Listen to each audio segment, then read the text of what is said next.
Alright, here's what it is. Oh, God.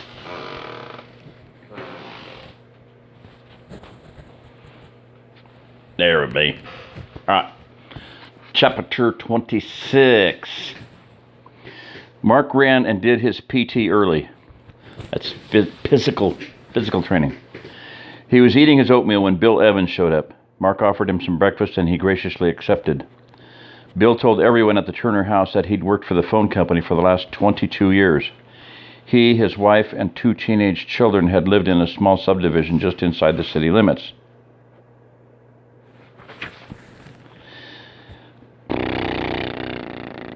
It had been very quiet for the first week. They were within easy walking distance of the neighborhood Kroger, and the neighbors were all watching out for each other.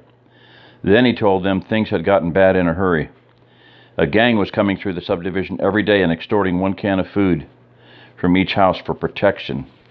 A couple of the families refused to pay and their houses mysteriously caught fire. Another family's 17-year-old daughter was invited to join the gang. When her father declined the invitation for her with a shotgun, the gang left, only to return later, kill the father, and force the girl to go with them by threatening to kill the rest of the family. One of the neighbors went to get the cops, but they weren't able to do much. He said that was what made him decide to leave. They packed as much stuff as they could, onto their mountain bikes and into some backpacks and rode the 20-odd miles out here early the next morning. Mark wondered how much of that stuff was going on. Gunny announced that he was going to make 2 or 3 runs to his house to finish moving his stuff. Abby, Jess, Alice, and Jim were going to the store. The men had agreed that it was getting too dangerous for the women to go by themselves. Since Jim was going, Lisa was staying home with the twins.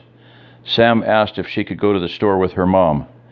Mark asked how she was doing on the inventory, and she reported that she was almost done. Mark knew she'd been stuck at home, so he agreed to let her go. David then asked if he could go with his dad and was given permission. Mark, Bill, and David loaded into the Jeep. They first headed to Manny's house to give him the keys to the red truck. When they were heading out, they saw John with the first group of 20 guards doing the training in his yard. They were doing push-ups. Scott was looking forward to his guard training. He said that hopefully it would prepare him in case he was involved in another incident like last week, Bill said. I hope he's not disappointed, Mark said. When the men got to the Christmas tree farm, they were met by Will Henson, who showed them to the barn. The tractor was a Mahindra, which was a brand Mark had never heard of. Will explained that it was made in India. For implements, he had a brush hog, a plow, and a disc parked in the barn beside it. Mark and Bill looked at the tractor and noticed it had a solid-state ignition system. They checked it and found that it was definitely burned out.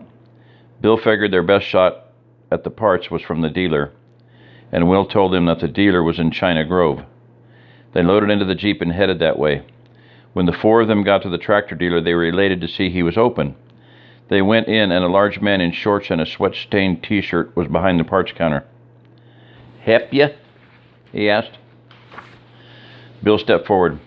"We need all of the solid-state ignition parts for a 2006 Mahindra E350. The fat man just laughed. "Yeah, right. If things were normal, I could call India and have them here in 6, maybe 8 weeks. Now, who knows? Is there anyone else in the area who might have them?" "Nope. I am the only Mahindra deal in South Texas. You boys, along with hundreds of other Mahindra owners, are what I would call shit out of luck." "Do you have any tractors that will run?" Mark asked. "Yep, I got 2, a 1988 John Deere 850 and a 1991 Massey Ferguson 231. Would you rent us one of them?" The man laughed so hard this time Mark was afraid he might choke. "Son, the only way those tractors are leaving this yard is with a bill of sale. Before long, they're going to be worth their weight in gold. If I rented one out, how do I know I'd get it back?" "You could come out with it. We'd even pay you to do the plowing for us," Mark suggested. The fat man found each comment funnier than the last. "Do I look like I want to sit on a tractor all day?" "If you want a tractor from me, you're going to have to buy it." "I'm sure we can't afford it, but how much?" Mark asked. 2 weeks ago, the John Deere was $6,000. The Massey Ferguson was $9,000, cash. Now I want 2,000 and 3,000 respectively. 2,000 cash for the John Deere? Mark asked hopefully. They could possibly do that. No, petty cash is only going to be good for kindling our fires or wiping your butt. I want 2,000 in pre-65 silver coins, or I'll take 20 ounces of gold. Or I could work out a trade with you. That Jeep, for example. I'll take it and 750 in silver. If you have any guns or ammo to trade, we can work on that too. Mark didn't know how those prices related to dollars, but he figured it was way more than they could hope to come up with. We'll think about it. Those prices are only good for today, the fat man called to them as they headed out the door. They climbed into the Jeep and Mark pulled out of the parking lot. I'm sorry. I should have told you the guy was kind of a jerk, Will said. You're right. He is a jerk, but he's also right. Our money's worthless, and I'd probably do the same thing if I was him. Mark said. What do you mean our money's worthless? Will asked. Mark explained that Federal Reserve notes, the proper name for dollar bills, were not backed by anything but faith in the United States government. They were only worth something because people believed they were. When that faith was gone, then they were only worth the paper they were printed on. I thought our money was backed by the gold in Fort Knox, Bill stated. That used to be true, but no longer. Our coins used to be real silver, too, but in the 60s, they changed them to mostly copper. I see. Well, what are we going to do about tractor parts now? Bill asked. I know an auto parts man who might be able to help us. We're going to see him. Say, Bill, do you think there's any way we could convert the ignition over to an old distributor type?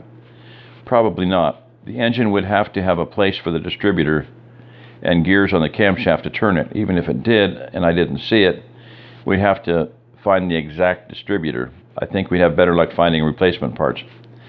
I see what you mean. Well, maybe Rodney can help us.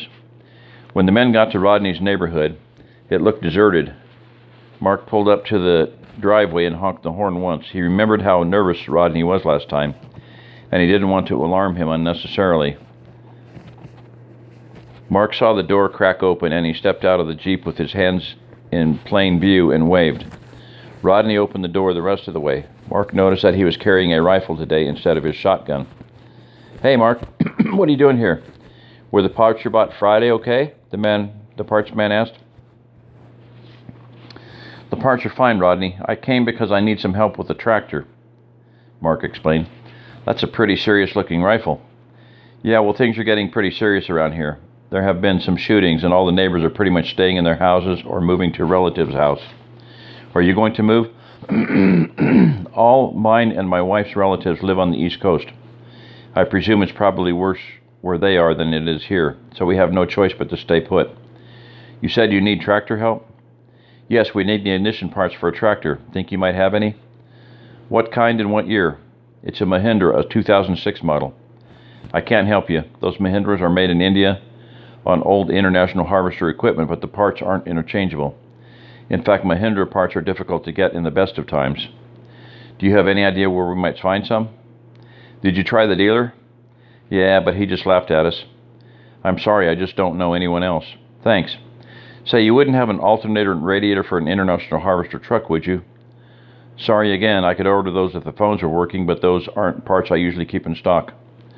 Rodney then told Mark they could probably fit an alternator and a radiator out of another vehicle that wasn't running into the old truck. He said to try a GM alternator because it had a built-in voltage regulator. Those International Harvester trucks are relics, good solid trucks, but they're getting harder to find parts for. Whose is it? Oh, we kind of acquired it after we left here Friday. Mark then went on to tell Rodney about the shootout. The parts man said that he wasn't surprised. Some of the shootings he'd heard about in town had been pretty severe. Mark thanked the man and shook his hand. Mark asked him if he needed anything and was told no. Hey, why don't you and your family come out and stay at our place? We live way outside the city limits, so it's got to be safer than here. We're staying in our RV in the backyard, so there's plenty of room for y'all in the house. Or if you have any camping equipment, you can camp out in the yard. Thanks, Mark. I appreciate the offer, but this is our home, and I'm not going to let a bunch of lowlifes run me out of it. I understand, but if you change your mind, you're welcome to come out any time. Mark explained to his passengers what Rodney had said about the parts for the tractor. It was quiet for several minutes, and then David had an idea. Hey, Dad, remember when we went to that Jeep camp for vacation a few years ago? Yes, Dave. Remember they told us that the first civilian Jeeps had been sold for farm use? And we saw some of the old ones they had there with that hookup thing like on the tractors. Maybe we could put one of those on our Jeep and plow with it. What hookup thing is he talking about? Bill asked Mark. He's talking about a 3-point hitch, and he's right. The old Willie Jeeps were first marketed to be multi-purpose farm implement. They came with a 3-point hitch and a power takeoff. Maybe Chaparro could build us a hitch and we could hook up a plow to the Jeep. Will, could we borrow your plow and disc? Sure, they're not doing me any good, and I would assume I could use the Jeep from time to time if I needed to plow. Absolutely. Then I reckon we got ourselves a deal, the retired salesman said with a $1 million smile.